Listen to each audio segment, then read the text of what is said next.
Hello viewers, আসসালামু আলাইকুম। আজকের এই ভিডিওতে আমরা যে বিষয়টা শিখব সেটি হচ্ছে কিভাবে এরকম কেজি থাকলে আপনি কিভাবে এরকমভাবে সহজে যোগ করতে পারেন এবং এইভাবে টাকা থাকলে কিভাবে আপনি টাকার অ্যামাউন্টটা আপনি যোগ করতে পারেন ঠিক এরকমভাবে।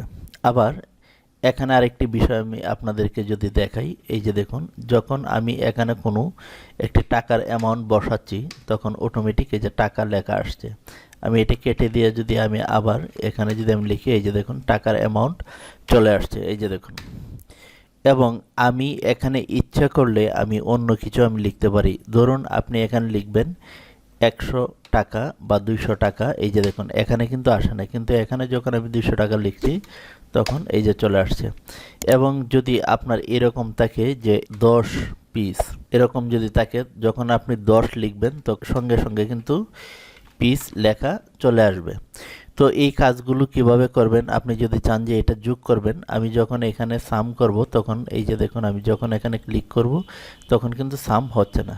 এই যে দেখুন, আমি এটা সিলেক্ট করে যখন নিচে আমি সাম করতে যাব, কিন্তু এটা এই যে এখানে কিন্তু সাম হচ্ছে, কিন্তু যখন আমি এখানে সাম করতে যাব, এরকম যখন আমি সাম করব এখানেও কিন্তু দেখাচ্ছে।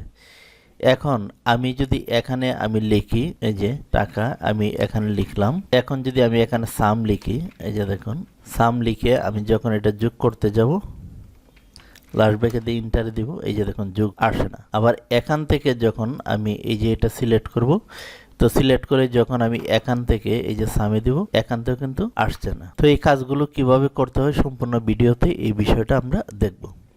তো প্রথমেই আমরা যদি কোনো কেজি বা পিস এরকম যদি লেখা থাকে তখন আমরা এখানে প্রথমে আমি যে কাজটা করব, এখানে সমান সমান দিব, তারপরে আমি লিখব এই যে সাম।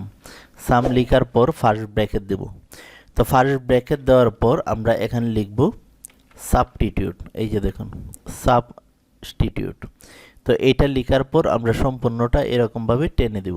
টেনে দিয়ে আমি একটা কমা দিব, তারপর আমি ইনভার্টেড কমা দিব। এখন আমরা এখানে এই যে দেখুন এটি লিখে দেবো, এই যে এই পাশে যে টেক্সট রয়েছে, যেহেতু আমি কেজি যোগ করব তো তাই জন্য আমি এখানে কে ছোট হাতের কে এবং জি লিখে ইনভাইটেড কমা দেব। তো এখানে একটি কথা মনে রাখতে হবে, আপনার এখানে যদি বড় হাতের কে বা জি থাকে তো এখানে আপনি বড় হাতের দিবেন, যদি ছোট হাতের থাকে তাহলে কিন্তু আপনার ছোট হাতের দিতে হবে। এক কথা এখানে যেই লেখাটা থাকবে ঠিক সেই লেখাটাই আপনার এখানে লিখে দিতে হবে। তারপর আবার আমরা কমা দিব, তারপর আবার ইনভাইটেড কমা দিব, আবার ইনভাইটেড কমা দিব, তারপর ব্র্যাকেট আমি ক্লোজ করে দিব, লাস্ট ব্র্যাকেট দিব, দেওয়ার পর আমি প্লাস দিয়ে 0 দিব, দেওয়ার পর আবার লাস্ট ব্র্যাকেট দিব। আপনারা এই যে এখানে দেখুন সূত্রটা, এটা আপনারা ফলো করবেন, অথবা এখানেও আপনারা দেখতে পারেন। তো আমি এখানে যা ব্যবহার করেছি আপনারা ঠিক এরকমভাবে করবেন।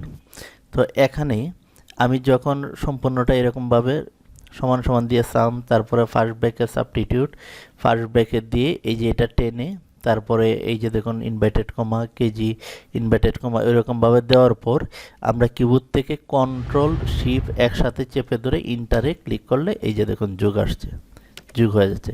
কিন্তু আমি যখন শুধু ইন্টারে ক্লিক করব তখন কিন্তু এখানে আসছে না, ইনভ্যালিড আসছে, কারণ এখানে ভ্যালুর সমস্যা দেখাচ্ছে। কিন্তু আমি এখান থেকে কিবোর্ডের একসাথে কন্ট্রোল শিফট নিচ দিকে চেপে ইন্টার দিব তখন সঙ্গে সঙ্গে চলে আসছে। আবার এখানে আরেকটা জিনিস দেখুন, যদি আপনি জিটা যদি বড় হাতের হয় তখন কিন্তু হবে না, কারণ আমরা এখানে সবকটা ছোট হাতের দিয়েছি, যখন ছোট হাতের দিব তখন আসবে। আচ্ছা, তারপর আমি এখানে আরেকটি জিনিস আমি আপনাদেরকে দেখাই। এই যে এখানে যখন আমি কোনো সংখ্যা লিখছি, এই যে দেখুন টাকা চলে আসছে, কিন্তু আমি এখানে যখন আমি সংখ্যা লিখছি আসছে না। কেন আসছে না? কারণ এটা আমার এই সেলটা আমার ফরম্যাটিং করা নেই, কিন্তু এই সেলটা আমার ফরম্যাটিং করা। তো তার জন্য আমি এই সম্পূর্ণ সেলটা যদি আমি ফরম্যাটিং করে নিই, অথবা আমি এইখান থেকে যদি আমি এইটুকু যদি আমি ফরম্যাটিং করে নিই, তো আমি এই যে এখানে আমি ক্লিক করব। এখানে ক্লিক করার পর এই যে কাস্টমসে আসার পর এই জেনারেলটা কেটে দিয়ে একটা 0 দিব, 0 দিয়ে আমি এখানে দিব ডাবল ইনভার্টেড কমা, তারপর আমি লিখব টিকে টাকা, তারপর আবার ডাবল ইনভার্টেড কমা দিব। আপনারা ভালোভাবে দেখুন এখানে। তারপর আমি এই যে ওকেতে ক্লিক করব। ওকেতে ক্লিক করার পর এখন আমি যখনই আমি এখানে লিখতে যাব তখনই এই যে দেখুন এই যে চলে আসছে, এই যে দেখুন চলে আসছে, এখানে কিন্তু চলে আসছে। তো আমি যদি এটা আমি আরেকটি ইনসার্ট করে নিয়ে এখানে আরেকটি বিষয় দেখাই, এখন আমি এই যে এটার পূরণ দেব, আমি এখানে আগে এই যে দেখুন এইটাও কিন্তু ফরম্যাটিং হয়ে গিয়েছে। তো এটা আমি ডিলিট করব, ডিলিট করার পর আমি যখন এখানে 6 লিখব, আমি একটু মাঝখানে নিয়ে নিই, তারপরে 5 লিখব, এখানে আমি আরেকটা ইনসার্ট করে নিলাম, এখন সমান সমান দিব, এইটার সাথে পূরণ দিব এই যে এটা, এই যে দেখুন এখানে কিন্তু চলে আসছে, এই যে যখন আমি এখানে পূরণ দিতে চাইবো তখন কিন্তু এরকমভাবে চলে আসছে। আচ্ছা, এখন বিষয় হচ্ছে যে আপনি পিস কিভাবে লিখবেন অথবা পিস কিভাবে যোগ করবেন। এখানে আমি এই যে 50 পিস, তারপরে 20 পিস, এই যে এটা, তো আমি তিনটা এখানে করে আমি দেখাচ্ছি। এই তিনটা আমি যোগ করে যদি আমি দেখাই তো সম্পূর্ণটা আপনি 1000 যত খুশি আপনি 1000ও যদি থাকে একসাথে আপনি যোগ করতে পারবেন। তো তার জন্য আমি এখানে সমান সমান দিব, তারপর সাম লিখে ফার্স্ট ব্র্যাকেট দিব, তারপর লিখব সাবস্টিটিউট, লিখার পর এটা আমি এই যে এরকমভাবে আমি সিলেক্ট করে দেব। সিলেক্ট করে দেওয়ার পর এখানে কমা দিব, ডাবল ইনভার্টেড কমা, তারপর এই যে পিসিএস লিখে আবার আমি ডাবল ইনভার্টেড কমা দিয়ে আবার কমা দিব, তারপর আবার ডাবল ইনভার্টেড কমা দিব, ব্র্যাকেট ক্লোজ করে দিব লাস্ট ব্র্যাকেট দিয়ে, তারপর প্লাস 0 দিয়ে ঠিক আগের মতো এরকমভাবে দেব। এই যে আপনারা এখানে এই ফর্মুলাটা এই যে এটা দেখুন, এখানে না দেখলেও হবে, এই যে এই ফর্মুলাটা দেখুন। তারপর আমি যে কাজটা করব, কন্ট্রোল শিফট চেপে ইন্টারে যখন আমি ক্লিক করব এই যে দেখুন অটোমেটিক এখানে যুগটা চলে আসছে। তো এরকমভাবে কিন্তু আমরা এই কাজগুলো করতে পারি।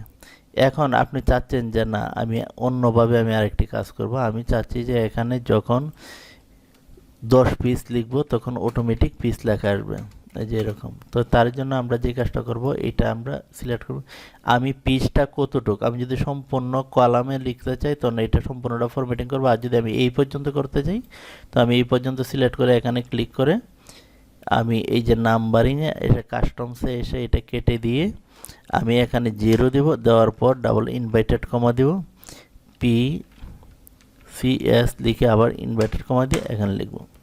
এই যে এটা আমার ফরম্যাটিং হয়ে গেছে। এখন এই যে দেখুন আমি যখনই লিখছি তখনই কিন্তু এটা অটোমেটিক নিয়ে নিচ্ছে, এই যে দেখুন। তো ভিউয়ার্স আজকে আমরা জানতে পারলাম যে কিভাবে কেজি থেকে আমরা ফরম্যাটিং করে কেজি পিস কিভাবে যোগ করা যায়। তো এই বিষয়টা আমরা আজকের ভিডিওতে শিখলাম। তো সকলে ভালো থাকুন, আল্লাহ হাফেজ।